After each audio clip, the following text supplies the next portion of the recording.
Hello, and welcome to another episode of The Tillnut Show. As always, we are your hosts. We have the fabulous Kirsha Fox, author of Son of Deception and The White Leaf Child. And she is a homeschooling mom of four, avid reader, and gamer. And my co-host is Julie J.K. Allen, editor, author, and author coach. She's a fantasy and horror author who loves to sprinkle magic on everything. Thanks for joining us. Yes, and we're very excited to welcome our guest tonight. Why don't you tell us all about him? Brian Scala is a University of New Haven graduate with a bachelor's in music industry. In his free time, he enjoys watching baseball and hockey, finding good burger joints, and traveling to warmer weather climates. He resides in Long Island with his loving wife and two American short-hair cats. We're very excited to meet him. Yes. Welcome. Thank you. Thank you very much for having me. Mm-hmm. Yes. It's nice to meet you, Julia. Excited. Nice to see you again, Kirsha. Yes. Yes. You guys were at an event together, right? Yes, we were at Sinful Signings this last September. Yes, it was an amazing time. That was my first my first big event, and it was it got me hooked. I've now I have to go to all the events. I have like 8 of them this year. Mm-hmm. Oh wow, how exciting. Yeah. Do they all have balls in them or like big events like that as well, or well, I'll find out, but I know there is one in Kentucky in October. It's called Books and Bourbon Spooky Soiree. They're going to have a masquerade ball as well. Oh, nice. I wanted to go to that one so bad. Yeah. When is that event? That is October 25th and 26th. Oh, okay. And it's in Bardstown, Kentucky, which is the where bourbon was invented, I believe. Oh, very nice. Hence it being part of the event. I love that. Yes, and it's the spooky soiree because it's Halloween season. Right. Oh my gosh, that sounds. Aren't they going to do like a ghost tour as part of the event? Yes, I believe you're right, and if I'm not mistaken, there will be a tattoo artist as well. Mm-hmm. Oh, how exciting! You can make some mistakes that night, right? Get some trouble, right? But remember it forever. Yes. Yes. So tell us a little bit about your writing journey. What got you started as an author, and what has it looked like for you? It might be a little bit circuitous, but so I've always been like a sports guy, and my family is huge sports fans. And so when I was younger, I would read the newspaper, and they had all these sports columnists talking about all the perils of the Mets season and the Islanders hockey season and whatnot. And they have the editorial columns, and I kind of got into it, and I started writing some of them myself on my blog at the time. And every once in a while, I'd show my friends and family what I'd written, and they would say things like, this is really good. You should write. You should do this. So and I didn't really think much of it at the time. It just kind of something I did. And then over the years, I kind of thought about it a little bit more. And I said, you know what, I really should write something. And I've always been fond of music as well. And I read a memoir by Belinda Carlisle called Lips Unsealed. And it just got, the wheel started turning in my head. And I said, well, what if I wrote a fictitious memoir about a fictitious rock star, how he rose to fame and fell from grace and found what he was really looking for all along. And so that kind of became the genesis of my first book, which is called Being Made. And so it just kind of something that stuck with me. And I said, you know what, I am going to write this. And I started writing it. And, and now it's just something I realized I've always wanted to do. Yeah, no, a lot of times when we find what we're really passionate about, it's this great feeling of like coming home, right? Where we finally found like what we love to do with our time.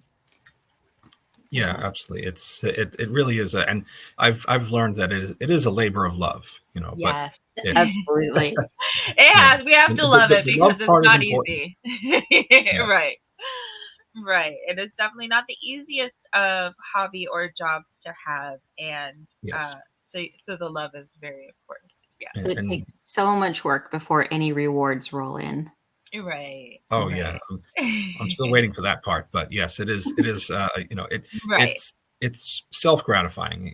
It's Oh, for sure. Yeah, there's nothing greater than like having your book in your hands for the first time and being like, "Oh my gosh, I made this!" oh Like, yes, yeah, it's such a good feeling. yeah, and actually, when my first book came out, I even this was maybe 5, 6, even 7 years ago, and I didn't Mm. have much of a presence on social media. Didn't really know how to promote myself. It was just okay. I wrote a book, and here it is. And Right. now what do I do with it? And I Right. there's a few copies in the library here Mhm. on Long Island, and I think they've sat there for about 6 years. Right. Right. Yes. Yes. So tell us a little bit about the genres that you write and why you've chosen them. Well, I like I said, I've always been like big into music and sports. So my first book was basically like a concurrent tale about like a music fiction and sports fiction, and how they kind of each story brought these two people together. And I never really thought about a specific genre or subgenre until recently. Mm-hmm. And I wrote my second book about it's called Eddie the Legend, about an ex minor league ball player, and how he things happen and he had to start over, and along the way he found love and found his true calling. And that was my first real attempt at writing a somewhat of a romance novel. Okay. Yeah. Yeah. And so, but I do I do write sports fiction. That's my current work in progress. One of the characters is a retired quarterback. So, but the real story is about his relationship with the main character. Yes. And as far as I actually got the romance bug Yeah. because I, um, I found out about Sinful Signings last year, and some of my colleagues and some of my friends were going, and they encouraged me to go, and I was hesitant at first. I was like, I Right. don't really write that stuff. And then one day I just started writing a short story, like Mm-hmm. a little spicy short story, and it just kind of okay, we're doing this now. I have something Yeah. to bring to the table, so to speak, and Right. and that one-off short story has turned into a series of short stories, like little romantic, Right. spicy, you, No, I Mm-hmm. love that. I love how story ideas kind of grow, right? We start with like a short yeah, story and then all of a sudden we've got a trilogy and we're just like, what are we doing? But I love when that happens. So, no, Mm-hmm. sports romances are like becoming really popular and I love romance readers. They're so voracious, they're so oh yeah, excited and they're just insatiable and it's just a great genre, a fun genre definitely. to do. Yeah, and I've especially like the hockey romance, with the success of Yeah. Icebreaker, and now there's so many Right, of those coming right. out of the woodwork. Yes, yes. And I think that it's great because it like kind of brings people to a new world, right? Like even, Taylor Swift and the football stuff, like but it's got a lot of people who are like maybe were interested in football, watching football and learning about the Right. sport. Yeah. Mm-hmm. I feel like we are getting a greater variety of Yeah. romances now with the rise of indie authorship and whatnot, because Hmm. we're not being given the same stuff rehashed out again and again Right, and again. right, Right. Um, there's a number of romance authors. We all know their names. They're in every drugstore across America. Yeah. But I feel like right. a lot of those stories are the same things over and over and over again because they know it sells. Whereas Hmm. now we're getting the sports romance, and Allie Hazelwood is more of like the academic romance, and Right. um, geez, but yeah, like I'm with you a little bit on like, did I really belong at Sinful Signings? Because I was like, oh, Right. that looks like it's all dark romance, like, Right. Yeah, and that's um, that is something I've actually been struggling with my work in progress. It's Mhm. I had this story in mind, even before I went to Virginia last year, and I've started to manifest it and write it, and you know several times along the way I'm thinking there's really nothing to it. It's just a literary fiction novel, and it's Mm. like it's not dark romance. It's not scary. It's not, this or that, Mhm. and I've talked to a couple of my friends along the way, and their response is just write it. You can Right. always fix it later. You can always add something. You can always, and and actually, the uh, the character I spoke about with the retired quarterback, he wasn't part of my original plan. That was Mhm. just one of those things I started. It just kind of happened as I was Right. writing. Yes. Yeah, yeah. No, sometimes we just have to kind of like meander as we're writing to figure out what the story is, right? But Mhm. it can be helpful to like know genre just from like a focus point of view. But like a lot of times, like your friends are encouraging you, like write the story, get the story down, because you can always add or take away Yes. elements later to kind of craft Mhm. it into its final version. Yeah. Yes, my one of my dear friends, Samantha Moran, who Kirsha knows, uh, Yeah. she says she always says you can't fix it until you write it. Right. That is Absolutely. She's correct. very, very true. Yes, yes. Oh goodness. Yeah, but yeah, it can be interesting because we just like get the story bug in our head and you have to get it out or else it'll drive Yeah, you crazy. But like sometimes you don't know where mhm, it's going until it's written. yeah. And my favorite is when I get up in the middle of the night to go to the bathroom or whatever, and I Hmm. have to feed the cats, and then I try to go back to bed, and I have this random thought in my head about Right. about this one scene, or even like another short story that I want to do, and it's like I have to feverishly type bullet Yeah. points in my phone so I don't forget Right. about it. Oh my Mhm. gosh. I did that one time. I woke up from this dream and it was like this amazing dream and I was like, take notes, you can make a great story out of it. But like I used a word that made sense in the dream. So like when I woke up my notes were gibberish and I was like, this helps me 0% like to figure out what even happened in the dream because of course it was long gone by morning. So yeah, taking notes is very great, but make sure you take Mhm. like the right kind of notes because if Right. Yes. you use random word from the dream, you won't remember what it means later. I totally sympathize with that. I can't tell you how many times I'm laying down, I'm trying to go to sleep Right. because I have an early morning and my mind is just spin, spin, spin, spin, spin. Like it's like, Yeah. oh, what if this? What if this? What if this? And you're like, Right. I have to sleep. So It's like, brilliant, but I you're like, go to Oh yeah. sleep fast. type it down, and then like it just keeps coming, and you love being inspired, Right. but Right. you're like, can you do this when I sit down to write, please? Tomorrow in the afternoon, yes, but Yeah, more Yeah. optimal timing. So yeah, awesome. sometimes I try to sit down and look at my work in progress, and it takes me a couple minutes to see, Right. okay, where did we leave off? Okay, where are we Mhm. going from here? It's Right. Right. Yes, to immerse yourself back in that zone where you're yes, Yeah. more in the story than you are in reality. right, absolutely. All right. So, can you tell us a little bit about your writing process? How do you go from like idea to finished manuscript? Well, I mean, usually I come up with a concept for a story. Well, usually not like I've written 13 novels or anything like that, but I've found that I usually well, let's see. I actually the last two times with Eddie the Legend and with my work in progress, which tentatively titled Finding Brock, um, I have this idea for a character, whether it be a main character or a supporting character, and I want to do a story based around him or her. Mhm. So, I mean, I usually come up with an idea for a character, and I develop that character, and then I find a story to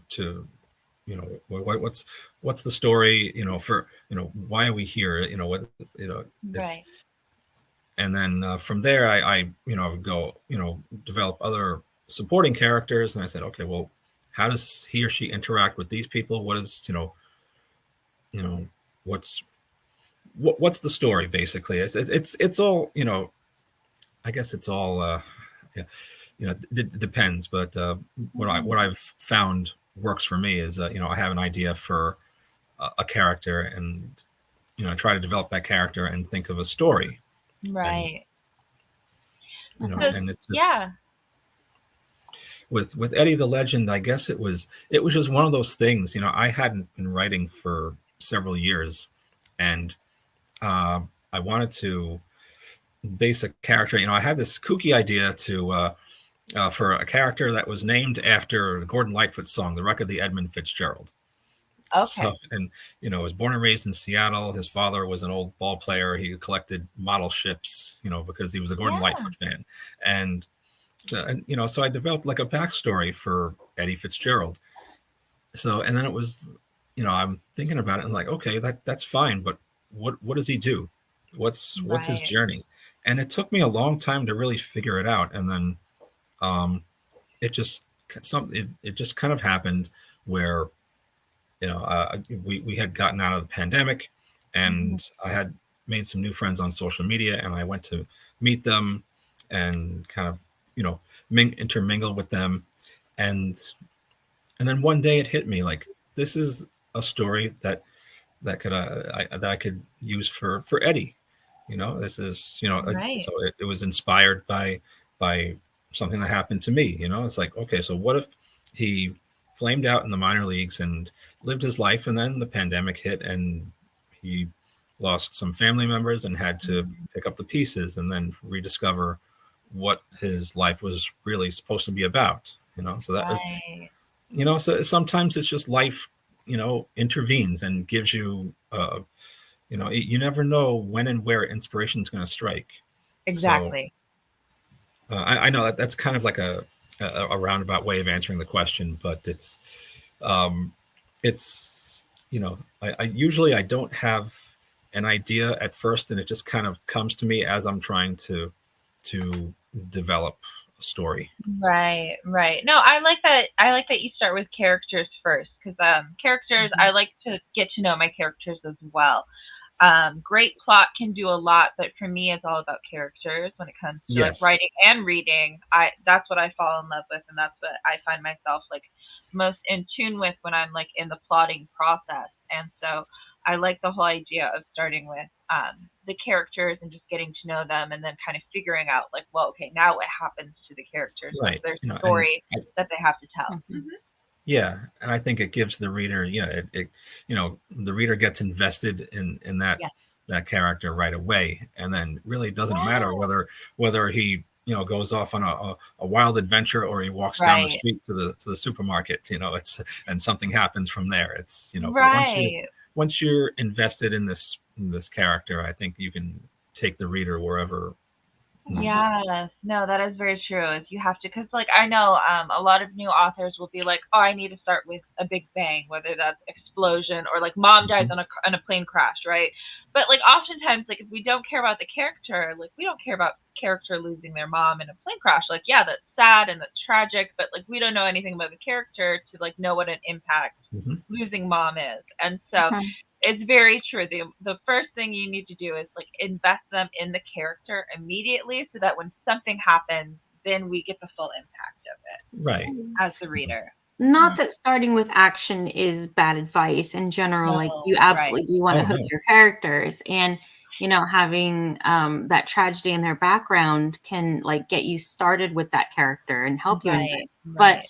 like there's no one way to do anything in writing. Mhm. So when people tell you you have to start in action or you have to start with this, like we're like, no, Yeah. there's so many different ways to write Right. the story that you're trying to tell. Absolutely. Yes. And Yes. it's all about, getting the reader invested one Mhm. way or the Yep. other. But absolutely, you can give your main character like the most tragic backstory ever, but the reader is not going to care until they love that character. Yes. Absolutely. Absolutely. Yeah. And Um. conversely, when you're, I didn't really have an antagonist in my first book, and I, Mhm. learned how to develop an antagonist with Eddie the Yeah. Legend. And it's, that's, there are certain ways to certain personality traits that you have to bring out, or certain establish certain things that he or she did Mhm. to that just establish that this is somebody that you need to despise. Mhm. Right. You were rooting against them. Yeah. Exactly. Yes. Mhm. So, what do you think is the most important part of writing?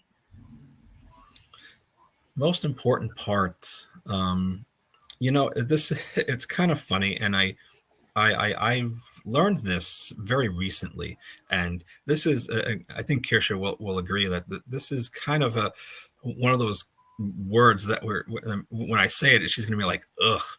But I think editing is the most important part of the writing process, and Mhm. it's one of those things that like you know I didn't have an editor for my first book, and I really needed one. It was kind of all over, not all over the place, but it told a story, but it kind of meandered on, and it didn't really, you know, there was no some of the passages, there was no real rhyme or reason. It was just, this happened and then this happened and this happened.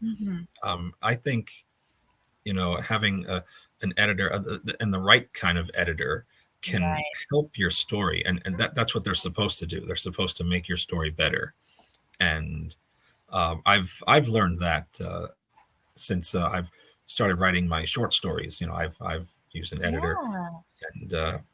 and I appreciate. I see how the process is supposed to be, and I've Right. seen other authors, indie authors, and who've had horror stories with Yes. you know the editor doesn't agree with what they're doing, and they try to make suggestions, and Mhm. there's a difference between telling an author what he or she should do, or making real honest genuine Right. suggestions. And you know Yes. that's the important. I've realized the importance of that very recently. Yes, no. As an editor, you are speaking to my heart here right now. I would always say, like, well, first off, as an editor, I always tell myself, like, this is not my story, right? My name's not going on that book cover. It's not my story to tell. I'm just there to help polish and shine it up and make sure it's got everything it needs to try and be successful. But yeah, suggestions are not like you need to do this. Suggestions are like, oh, your character doesn't have like a really strong flaw. What's something that you Hmm. can add that would affect how they're trying to get their goal to be, to get Right. their goal made. Um, but it's never you need to do this, you need to do that, or you need to not do this or do that. Like I don't agree with any statements like that. But it's just very much like, is this realistic, or is this working, or what can we do to make this more effective?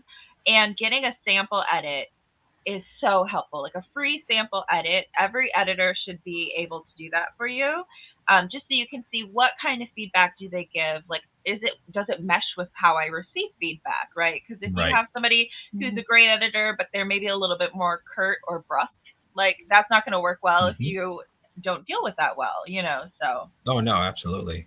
Yeah. but yes, that second pair of eyes can be so helpful.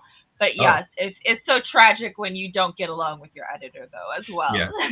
And sometimes I've noticed that I inadvertently use the same word, here and here and Right, here, and right, she'll say, "You used this word, 2 paragraphs ago. What other word can you use right. here?" And it's like, Yes, yes. Oh, goodness. Yes. I have a No, whole I'm always list like, of my crutch words. And before right, I send anything to the editor, I search all of those crutch words Mhm. and delete as many as I can because I Yep. have completely overused them.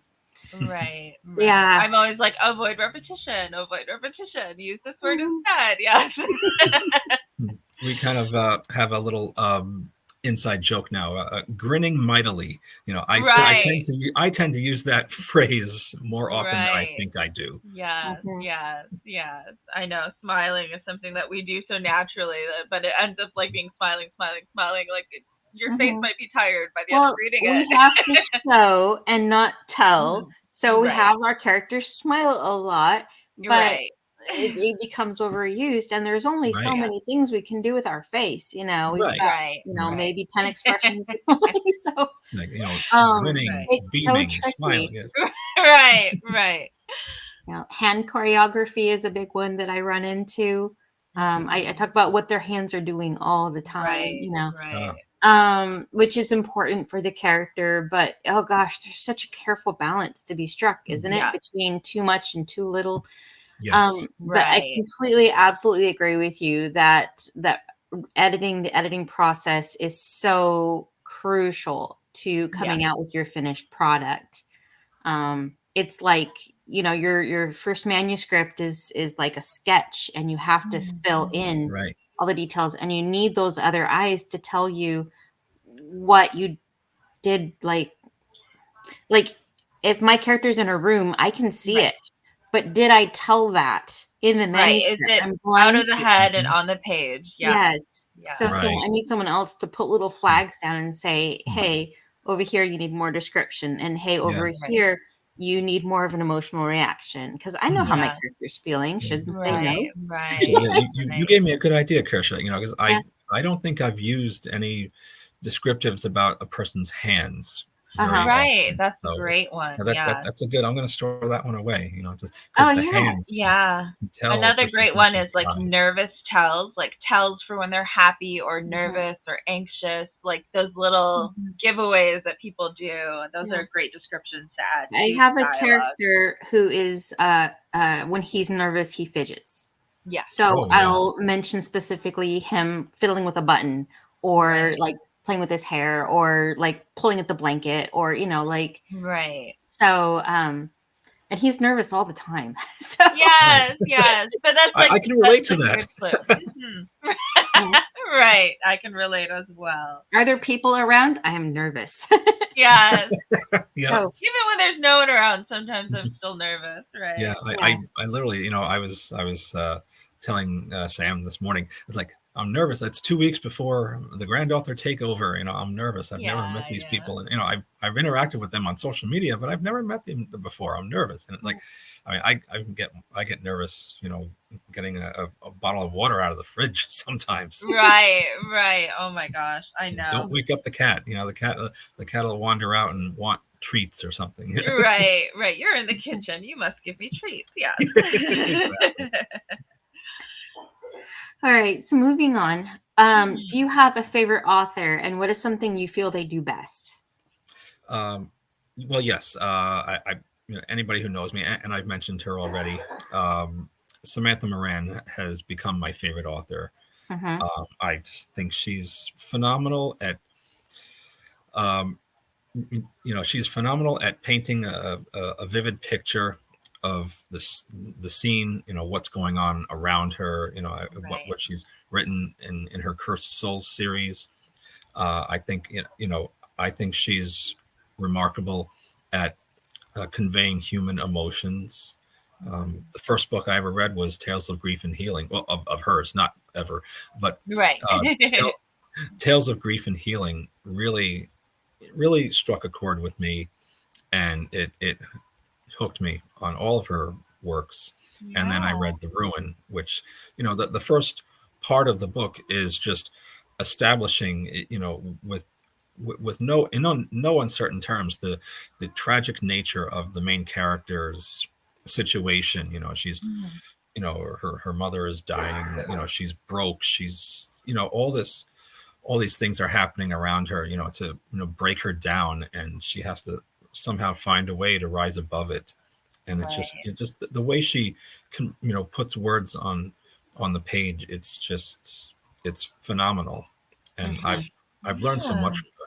And as much, and I can honestly, as great of an author as she is, she's an even better friend. I can tell you that. Mm-hmm. Oh, how wonderful. Those people are so valuable in our lives. Yes. Yes. And I love when writing is evocative like that, right? Where it Mm-hmm. just pulls emotions from you, just Yeah. with the words alone. Because I always say like writing is so amazing, right? Because when it does, like movies are great, TV shows are great, but they have things to help them along, like the music swells and the soundtrack and Yes. all the little visual cues that can help build the scene and atmosphere. But when you're able to do that with just words, it's like so powerful and amazing. Yes. Mm-hmm. Yeah, it's Yes. definitely not easy. Mhm. I really love Samantha. I'm Mhm. her friend now too, and I've actually got an art copy of her newest thing. Is it Deadly Delicacies? Oh Oh, yes, okay. that's the Deadly Delicacies. Yes, that comes Yes, out so February I'm 29th. excited to start reading her, and then Yes. she'll also be featured on our show in just a few weeks. So Oh, that's awesome. Yeah, that's right. yeah, She did tell me that. Yes. yeah. Yeah. So our Yeah, viewers yeah. get to hear about your favorite author, and they'll get to meet her in a few weeks. Yes, yes, that's very exciting. I'm looking forward to that. Mm-hmm. Yes. So, what That's do you think you have learned from the writing process? The writing process, and this kind of goes along with what I was saying before about the editing process, that the Hmm. writing process is not finished when you think it is. In fact, it could be it, it's kind of a never-ending process if you Right, allow it to be. I it's no matter how many times I read back a passage or a story, and so every once in a while I'm like, something's missing here, and hmm, it'll really, you know, bother me for a couple of days, and I'm like, I got it. I got to add this. right, I got to add this little nugget of information here, and it if you let it if you let yourself build and build, your story is never really going to be finished. You have to find right, a way to say this is what it is, and right, like with Eddie, I mean, my first book was 100,000 words. When I wrote Eddie the Legend, I realized that the story was finished at 75,000, and I'm right. thinking, it's like, well, I could add something here or there, but does it really add anything to the story? And it took me a while to realize, what, if the book is done, it's done. It doesn't matter Yeah. how long it is. No, this is very true because there's the whole concept with painting of that like one brush stroke that like too many that ruins the painting, right? That you Right. can kind of muddle things and make it muddier Yes, like all by this doing too much. extraneous. Yes, Yes. fiddling with it too much. People ask mm-hmm. me a lot, like, when am I ready for editing or when am I done with the story? And I always say, like, you're ready for editing when you can't figure out what else to do to make it better, right? Pass it off to someone else and get a second set of eyes on it. But I feel Mhm. like, yeah, just when you're sick of the story, period, you're just sick of it, like, then you're probably finished, right? Right. Because you're getting to the point of where you will start fiddling with it too much Mm. and start Mm-hmm. to detract from the story rather than add Yeah. to it. And so, like, That yeah. is, yeah.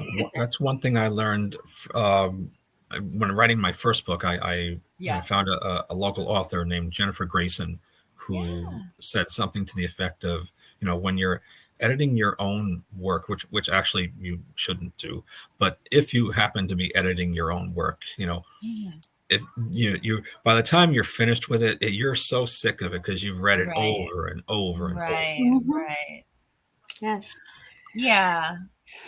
I do think you Um, should do a little bit of editing before you pass it on to other mhm. people. Like if Oh you yes. go from your first draft and hand it on, there's a lot that you can still do with it to Yes. start the refining process and all of that stuff. But yeah, like if you can't afford an editor or anything like that, there's like beta readers, there's like different avenues that you can Yep. go down too, because that getting that second pair Mhm. of eyes is so helpful Mhm. Oh, because absolutely. they're gonna see Yes. like, oh, this is a kind of a plot hole, or this is inconsistent, or like Mhm. something doesn't work. Yeah. It's just like if you're too close to the story, then it's harder to see those things. Mhm. Absolutely. One of my struggles that kind of goes along with this is that you grow as an author from the time you published that work. So you can Right. look at it 6 months Mm. or a year later or longer than that, and you're like, oh, this is awful. Like, because you've gotten so much better.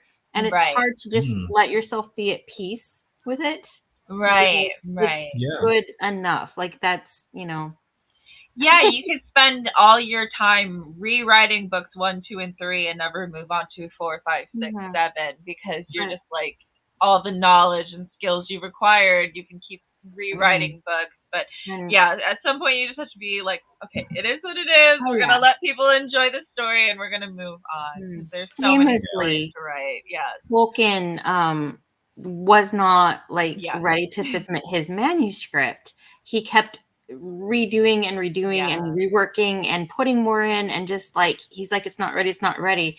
And it was actually C.S. Lewis had to like sneak into his house, take the manuscript, and give it to the publishers. And the Right. publishers were like, "This is fantastic, we love it." But Right. he Right. was he was Mm. trying so hard to strive for perfection that it was holding Right. him back from ever getting it published. Yes, I and think what a we all, shame if it hadn't been published because he had yeah, held on to it. Yeah, Hmm. I think that's So a very human. sometimes, Yeah, very yeah. human yeah. thing I though. think we, Yes. we all fall into that trap. We all Hmm. Mhm. strive for perfection, and it's no matter what we write, it's never good enough. Yes, It's yes. never That going to be perfect. Right. the curse of the artist is that we often have great taste and our skills don't always meet our taste, right? So that's kind of Hmm. our curse, as we know, like, oh, it could be better, but like Oh, sometimes geez. it is just what it is. Yeah. Yeah, playing the comparison game of Yes. like comparing your work in progress against somebody else's polished, perfect published book, like Like that will. 15 years into their career. Yes. Yes, yes, Right. That can get dangerous, but yes. You will never publish if you're trying to make it as good as that Yeah. on your first mhm, go, Yeah. I right. think or your second go. I don't know if you're aware of like the old '60s music, like Brian Wilson of the Beach Boys. I think that's what Mm, really did him in. He thought Pet Sounds was the greatest album ever, and then Paul McCartney and the Beatles came, said, oh, I really like this Pet Sounds. Let me see if we can do something like that. And they did Sergeant Pepper's, and it mm. really killed, not literally, but Brian Wilson couldn't outdo them. It just really drove him Right. mad. Yeah, it Right. is hard to, we tell ourselves we can't compare ourselves to anyone else. It's just human nature, though. Mm-hmm, mm-hmm. All right. So here's a fun one. How do you make time for writing? Uh, I just, you have to, I found that I just have to set aside a certain block of time every day. Otherwise I'm never really going to do it, because you Mhm. know, most people like myself, indie authors, we work full time. So there's only so much time in the day. So I have to, just have to tell myself, okay, from 8 to 10 every night, I have to sit here and try to write a few hundred words or 500 Right. words or whatever it is, and I, I've started doing that a few days a week. And actually, um, Friday, those of you who know me from TikTok, every Friday night at 8 p.m. I do Friday night writes. So, which Okay. is basically I do, for 2 or 3 hours, we do writing sprints, and then we do chit chat and, other malarkey. Right. No, writing sprints are so helpful. That's how I got most of my novels written, were just like writing sprints with other people because there's something about the accountability and knowing someone's writing with you and all of that that goes into it that really just like you can't think if you have 15 minutes to write, right? You just have to do it. Mm-hmm, But no, I was just saying writing sprints are really helpful because I think it's both like you can't overthink because you have only so much time to write, but also knowing that you have to tell them at the end of that time that you've written so many words, like that accountability along with the not overthinking is like my magic sauce, right? When it comes to writing, because a lot of times I'll be like, yeah, I'm gonna write, and then it's just like easy to procrastinate or easy to get caught up in something else. Yeah. mm-hmm. Distractions are really hard because I find everything so distracting. Or I'm Right. like, oh, I need to look that up, and then like I'm like, wait, how did I get on Facebook? Like, Right. Yeah. Or you go down the like Yeah, research rabbit hole and it's like mhm, 3 hours later and you're like, I know everything yeah, about buttons, but I don't need to. Like, yeah. And I'm guilty of that too. There are some days where I yeah. just, have to, after dinner, I just need to sit on the couch and scroll Yeah. through, social media, Yes. and then before I know it, it's 10 o'clock and I didn't do anything. mhm, We do need days of rest as well, but I like that you have like I said, scheduled every week you're gonna do writing sprints on Friday and that you have Right. built a community doing that as well. That's really awesome. Yeah. Yeah. It's, Yeah. we have a few people, that, few that we know, Samantha that we spoke about. Yeah. Sometimes Evie Black comes in, sometimes, mhm, and another one of our friendly authors, Shazara Brooks, sometimes joins Yeah. us as well. What time do mhm. you do the sprints or? At 8 p.m. Eastern every Friday on Okay. TikTok Live. I might have Yes. to follow you on TikTok and join some because I have some Oh, writing I need to get done as well. That'd I be I didn't awesome. know you were on TikTok. I'll have to find you as well. Yes, I don't post. I haven't posted videos in forever, but I spend time on there. I will say that. You do spend a lot of time on Right, TikTok. right, Yes, I spend maybe a little too much time on TikTok. right. A Mhm. little too much time, but Yeah, I'm usually putting the kids to bed around that time, but I'll yes, find him on the TikTok and just join the live and chat at them for a while, being a yeah, distraction. yeah. No, that's Yep. nice. That is really nice. So, Do you have a favorite part of writing? My favorite part of writing, I suppose, is just um, it's. I mean, I think the whole part of the whole concept of writing is really near and dear to me. It's Mhm. the I mean, I do like sharing my work with others, and just to get some feedback from them, which I do every now and again.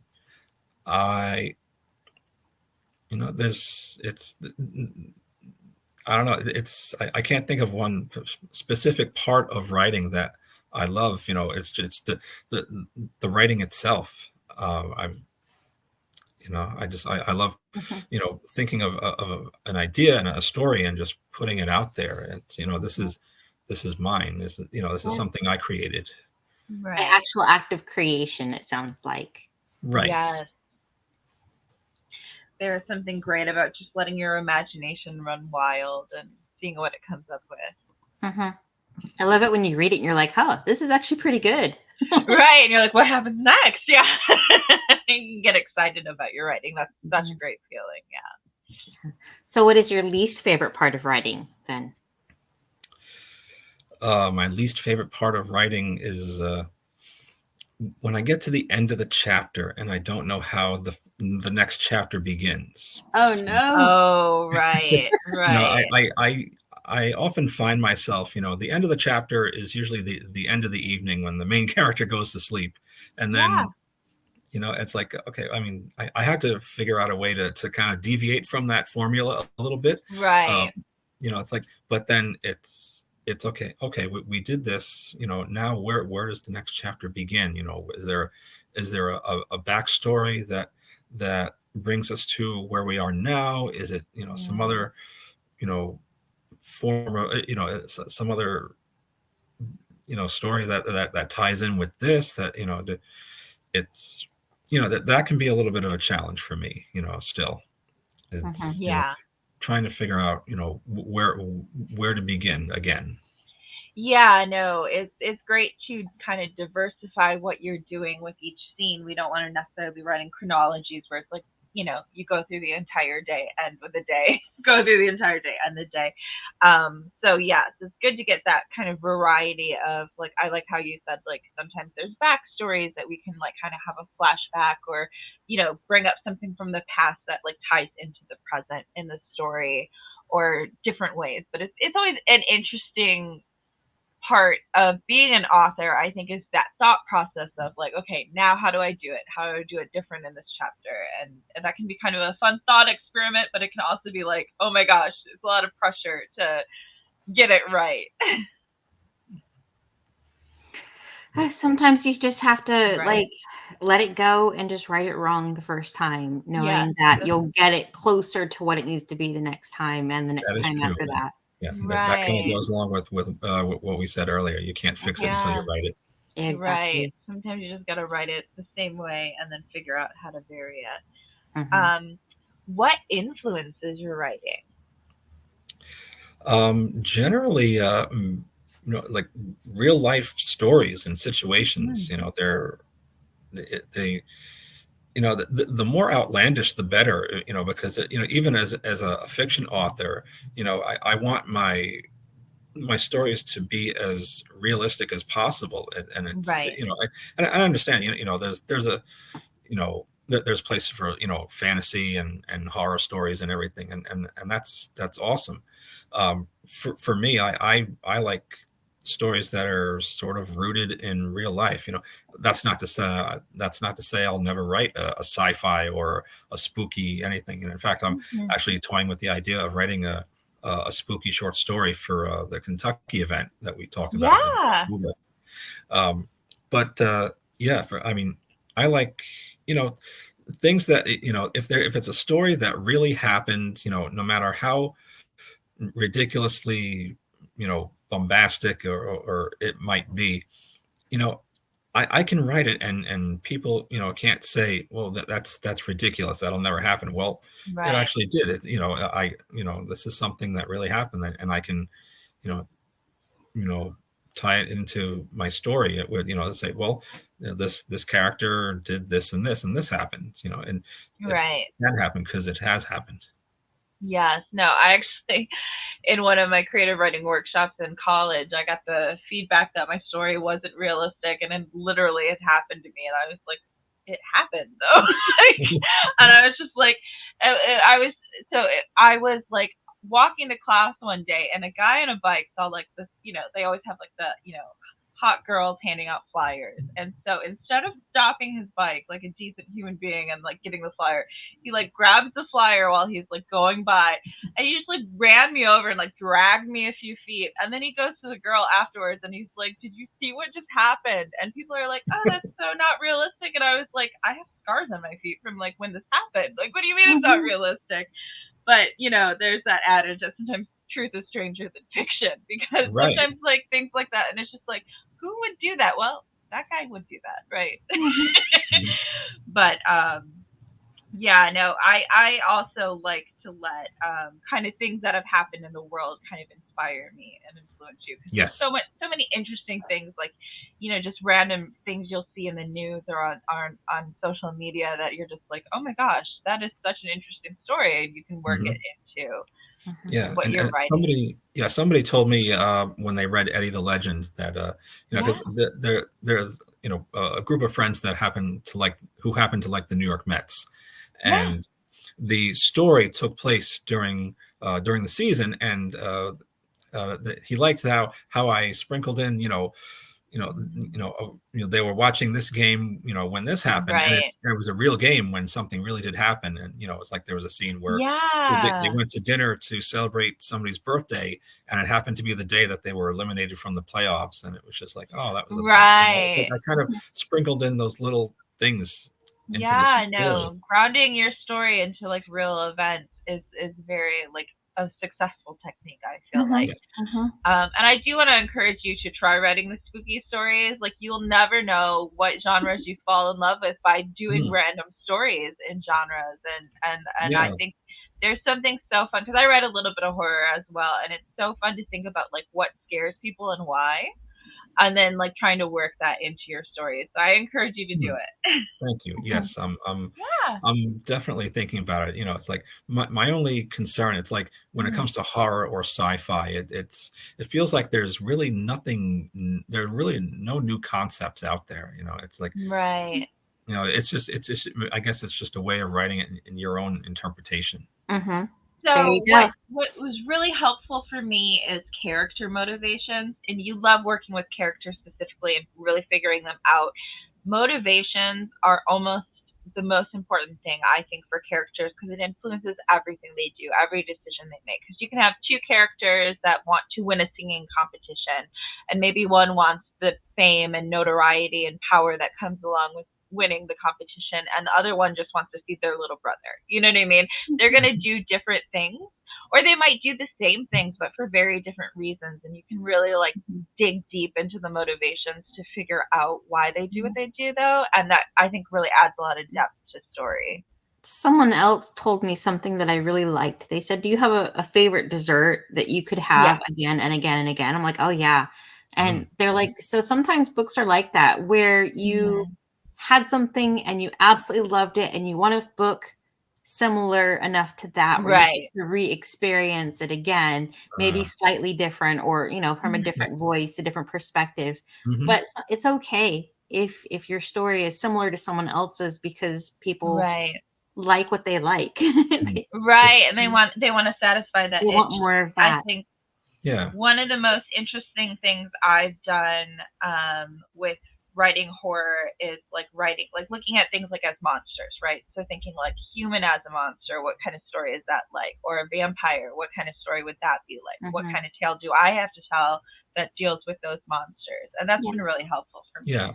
Or Yeah, you can I be guess like me. You take the monster and you just turn it over on its head, and it's completely not what you're And expecting it's at not a all, monster. mm, without Yeah. actually right, breaking right. any rules. Right. Yeah. And, everybody's, it's like, everybody's a hero until they become a villain, or everybody's a villain until, Right. it's like, They become a hero. there's Yeah. a way to spin everything. Everybody has an Yeah. origin story, and Mm-hmm. Yeah. And if you're a hero, you live long enough, you become the villain. They always say that too. exactly. Yeah. Yeah. Yes, that's the famous quote. Yes. Yes, yeah. So I think that, yeah, like I said, there's plenty for you to like work with to make old stories new, right? So Mhm. don't be intimidated by the genre Yeah. though. Yeah. Yeah, I mean, I think I don't know if I could write a werewolf story, because I think the Right. Twilight has kind of covered the the spectrum with that. They haven't, though. Right. There's so much you can do with Yes. it. Yeah. One of my favorite guests on here writes about a werewolf detective. Right. And it's like this comedy, and he was just so funny. And it's definitely on my TBR, because I want to read about this werewolf detective. Right. Huh. Right. So, Yeah, Now, because what you have happens? Yeah, super. what happens when the werewolf detective? Does he turn into the werewolf to solve the case? It's like, how does that work? Right. Well, yeah. how does it affect his job when he has to take a couple Yeah. days off He every month? described Yeah. how he reached for a doorknob, but he has a paw. Oh no! Right. Oh no! Right. So But yeah, it's I so definitely want to interesting read 'cause, that book. yeah, if he's a werewolf, that means that maybe there are other supernatural creatures and elements that he would Mhm. know about that the rest of the normal detective wouldn't. Or Right. no, So. I think I just thought of something. What if it's like the Incredible Hulk, where you turn into Oh this yeah. creature and you have no recollection of what you did under this Oh persona? right, and then Right. you have to go Right. back and put the pieces back together. What was I Yeah, doing last Right. night? Who maybe did I Yes. that could be my kill? spooky That story. could be your Yes. spooky story. Right. He Hmm. Yeah. wakes up and is like, oh So no. Yeah. you What might happened feel last like all night? the stories have been told, but just getting a piece of Right. inspiration from something else, you can reweave it and with new things woven into it that only can come Right. from you in your voice. Yeah. Right, that's true. Yeah. So I would love to read that story. I encourage you to yes, write it. Yeah, Thank that you. sounds Yes, fascinating. that might be a new story. yeah. Yes, You're love like, I that. need to write this down real fast. Well, you got Exactly. the Yeah. episode to watch, right? You'll never forget Mhm. because you can always watch the episode. Yes. But yes, do you ever struggle with writer's block, and how do you combat that? I think we all struggle with writer's block at some point or another, Right. and I think what works for me. I mean, everybody's different. I think what works for me is, the more I try to force it, the more it doesn't happen. It's Mm. like I just gotta kind of let it breathe. Maybe walk away, watch a TV show, watch some sort of documentary or whatever it is that you do when you're not writing, Mhm. and just let the words come when they're ready. Right. Because like we were talking earlier about how inspiration happens when you least expect it. So I Mhm. kind of I wanted to tell this story. But I mean, well, it's not really like, but as far as writer's block goes, that's yeah, I just don't, I try not to, sometimes I'll open up the Word document, and I'll just look at it and just okay, like, if I think of something, I think of something, and if I don't, I don't. Just let it happen when it's ready. And so it's um getting back to my story about how I started writing romance. Mhm. I think Kirsha will appreciate this one. This was back in July, when I was kind of hesitant about coming to Sinful Signings. And like Samantha, and it was saying, oh, it's going to be great, like Caitlin Brooke and Kennedy Sutton are going to be there, it's going to be a blast, you should come. Like, yeah, I'd love to, but I don't really write spicy romance, Mhm. whatever. And so I'm going on a Disney vacation, with meeting my family down there in Florida. So um, I get off the plane and we go to, they pick me up and we go to Ford's garage in Kissimmee, Florida. And I swear to God, this is exactly how it happened. Like I'm like messaging them back and forth about Sinful, and I'm like, I know, we'll see. So as soon as I get my lunch, like it's like it was one of those moments. It's like like the skies opened up, the seas parted, and as soon as they put my lunch down on the table, I had this epiphany about what if there was a flight attendant who met a business professional, and he was in town for whatever, he's like a restaurant sales manager, and he went to meet his friend who's a flight attendant, and stuff happened from there, or so we think, because there has to be a little bit of a caveat here. So what if she had to go out of town, and they had to do like some sort of video chat, and things got a little right from there. So that became the genesis of Dinner for Two, right which was my first core memories short story. And yeah. I thought of this, I brought my laptop with me. I don't usually bring my laptop, but this was I had a couple of friends who had their flights canceled coming back from Florida or wherever. So I brought my laptop with me so I could work remotely if I had to, in case something happened with my flight. So right. as luck would have it, here's, I thought of this concept. I'm sitting in my hotel room at Margaritaville with my laptop, able to write the story. Yeah. Yep, exactly. That's so awesome. I love when serendipity happens, right? Exactly. Where that's serendipitous. The word. Serendipity. Yes. I love when that works out. No, that's awesome. And I love how it's like something as simple as like getting lunch inspired you, like the heavens parted and yes, the angels descended with the story idea. Yeah. I love it when the muse just smacks you across the head and you're like, right. She's like, here it is. Right. Yeah. So what would you say has been your most significant writing victory?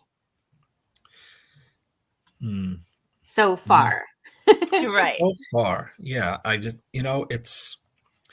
I don't know which one I would put over the others. It's, I mean, publishing my second book, Eddie the Legend, I think, I in many ways I consider that my first real book, because it's there were a lot of elements in the first book that were kind of, like I created basically an alter ego, and a lot of his backstory was similar to mine, whereas I think Eddie the Legend was really my first fictional, like not that it being made wasn't fictional, but it was, I borrowed a lot from my own experience with the first book, and kind of instead of doing this with my life, it kind of did this, but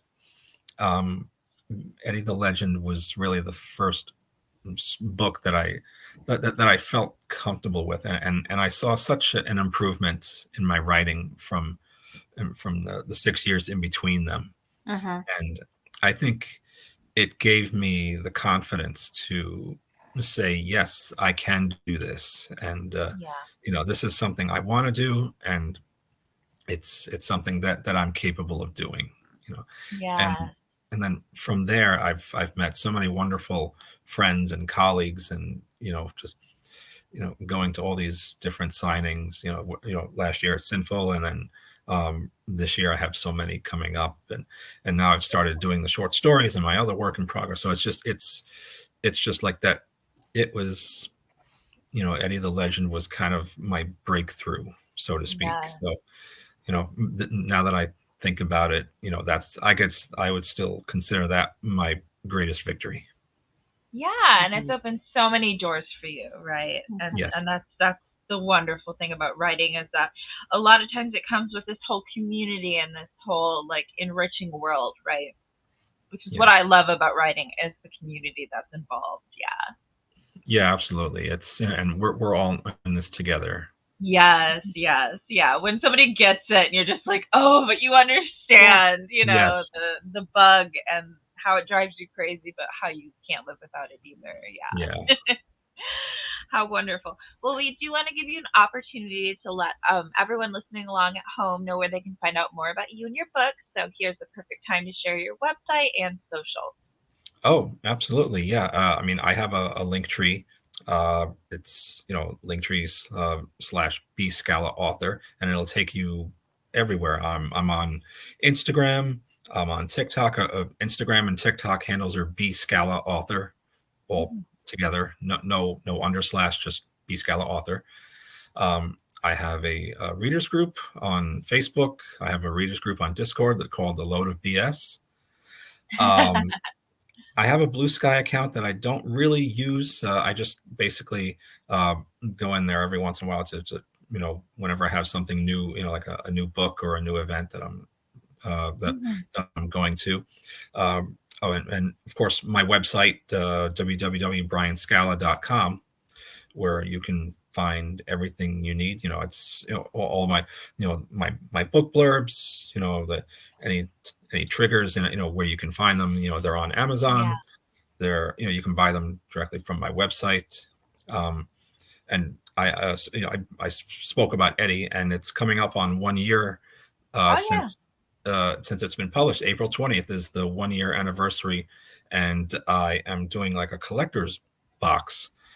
So if you want to, it has all these different accessories and swag. You can get the paperback.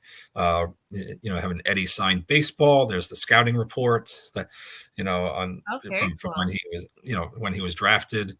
And there's a few other things, like there's a couple letters. If you read the book, you'll understand the significance of the letters that he found in the attic. And Mhm. there's another letter that Eddie wrote after the fact, which is kind of like, which acts as sort of an epilogue to the story. Okay. Sounds fascinating. Thank you so much for joining us, and thank you to everyone who's listening along at home. Remember, there's more than one way up a mountain, and our next episode will release on Friday. If you're interested in being a guest on the show, you can find us on social media at The Tell Not Show or email us at thetellnotshow@gmail.com. Thanks again. Thank you. All right. Thanks again for listening. If you enjoyed the show, consider subscribing and liking. We appreciate all the support. Julia J.K. Allen is an author, editor, and coach and can be found at hijinksrudder.com.